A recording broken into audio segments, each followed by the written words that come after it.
সে রাতে কোনো কান্নাকাটি বা চিৎকার শোনা যায়নি। 11 জন মানুষ নিজেদের চোখ মুখ বেঁধে একদম চুপচাপ গলায় ফাঁস লাগিয়ে নিল, কারণ তারা বিশ্বাস করেছিল মৃত্যুর ঠিক আগের মুহূর্তে তাদের মৃত বাবা অলৌকিক শক্তিতে ফিরে এসে সবাইকে বাঁচিয়ে নেবেন। ডায়েরিতে লেখা ছিল, ভয় পেও না, ফাঁস নেওয়ার সময় হাত কাঁপবে না, কারণ আমি পাশে আছি। কিন্তু পরের দিন সকালে দেখা গেল কেউ তাদের বাঁচাতে আসেনি। শুধু 11টি নিথর দেহ বটগাছের ঝুড়ির মতো ছাদ থেকে ঝুলছে। এক মৃত মানুষের উপর অন্ধবিশ্বাস কিভাবে একটা গোটা পরিবারকে শেষ করে দিল, বুরারি কেস আজও সেই রহস্যের এক হাড় হিম করা নাম। দিল্লির বুরারি এলাকায় থাকতো ভাটিয়া পরিবার। একটা সাধারণ বাড়ি, নিচে ছোট দোকান, পাড়া প্রতিবেশীদের সাথে ভালো সম্পর্ক। এই পরিবারে মোট 11 জন মানুষ ছিল। বয়স্ক বাবা মা, ছেলে মেয়ে, এমনকি কিশোরীরাও। লোকজন বলতো ওরা খুব শান্ত মানুষ, নিজেদের মতো থাকে। কিন্তু কেউ কোনোদিন ভাবেনি এই বাড়ির ভেতরে ধীরে ধীরে কিছু অস্বাভাবিক তৈরি হচ্ছে। সবচেয়ে গুরুত্বপূর্ণ ব্যাপার ছিল এই পরিবার একে অপরকে খুব বিশ্বাস করত, আর এই বিশ্বাসটাই পরের দিকে সব কিছু বদলে দেয়। এই পরিবারের একজন সদস্য ছিলেন ললিত ভাটিয়া। তিনি খুব চুপচাপ স্বভাবের ছিলেন, বেশি কথা বলতেন না, কিন্তু পরিবারের সবাই তার কথা গুরুত্ব দিত। একটা সময় পর ললিত বলতে শুরু করেন তিনি নাকি কিছু ইশারা পাচ্ছেন, স্বপ্নে, মনে মনে, যেখানে বলা হচ্ছে পরিবারকে কি করতে হবে।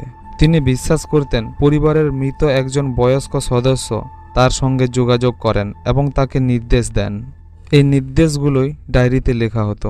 তিনি বলতেন, এভাবে চললে আমাদের কিছু হবে না, এগুলো মানলে সব ঠিক থাকবে। শুরুতে পরিবার ভাবল ধর্মীয় বিশ্বাস, এতে ক্ষতি কি, কিন্তু ধীরে ধীরে এই কথাগুলো পরিবারের সিদ্ধান্তের অংশ হয়ে যায়। কেউ প্রশ্ন করেনি, কারণ সবাই ভাবছিল উনি তো আমাদের ভালোই চাইছেন।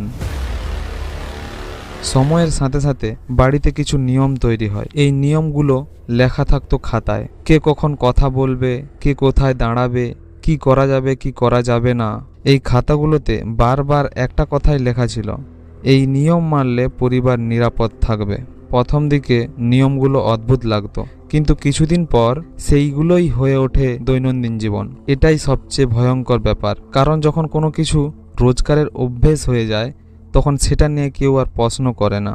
পরিবারের ভেতরে কথা বলা কমে যায়, প্রশ্ন করা বন্ধ হয়ে যায়। সবাই শুধু ভাবতে থাকে যা বলা হচ্ছে সেটাই ঠিক। সেই রাতটা হঠাৎ করে আসেনি, ওটা তৈরি হয়েছিল অনেক দিনের বিশ্বাস দিয়ে। সেই রাতে সব কিছু স্বাভাবিক ছিল, কেউ জানতো না এটাই শেষ রাত। পরের দিন সকালে যখন দোকান খোলে না, কেউ ফোন ধরছে না, তখন প্রতিবেশীরা চিন্তিত হয়। ঘরটায় পা রাখার সঙ্গে সঙ্গেই প্রতিবেশীদের শ্বাস আটকে যায়। ভেতরে কোনো চিৎকার নেই, কোনো বিশৃঙ্খলা নেই, শুধু একটা অস্বাভাবিক নীরবতা। এক নজরেই দেখা যায় পরিবারের প্রায় সবাই একই ঘরে, একই ভঙ্গিতে, খুব কাছাকাছি, কেউ নড়ছে না। ঘরটার ভেতর সময় যেন হঠাৎ থেমে গেছে। তারপর চোখে পড়ে সবচেয়ে ভয়ঙ্কর বিষয়টা, সবার চোখ ঢাকা, কাপড় দিয়ে এমনভাবে যেন কেউ চাইছিল তারা আর কিছু না দেখুক। এই দৃশ্যটা দেখে কারো মুখে কথা আসে না, শুধু একটাই ভাবনা মাথায় ঘুরতে থাকে, এটা কোনো দুর্ঘটনা না, এটা ছিল চুপচাপ, পরিকল্পিত আর ভয়ঙ্করভাবে শান্ত। সবচেয়ে ভয়ঙ্কর বিষয়টা কি, পরিবার মনে করেছিল এটা শেষ না, এটা নাকি একটা পরীক্ষা। তারা বিশ্বাস করেছিল সব ঠিক থাকলে সবাই আবার আগের মতো হয়ে যাবে, কিন্তু সেই সকাল আর কোনোদিনও আসেনি।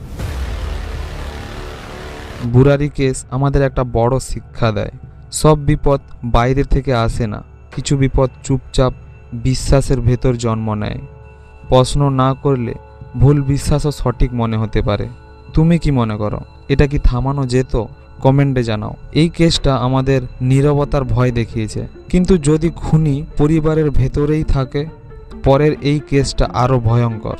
কথা হচ্ছে ওই ভিডিওতে। বাই।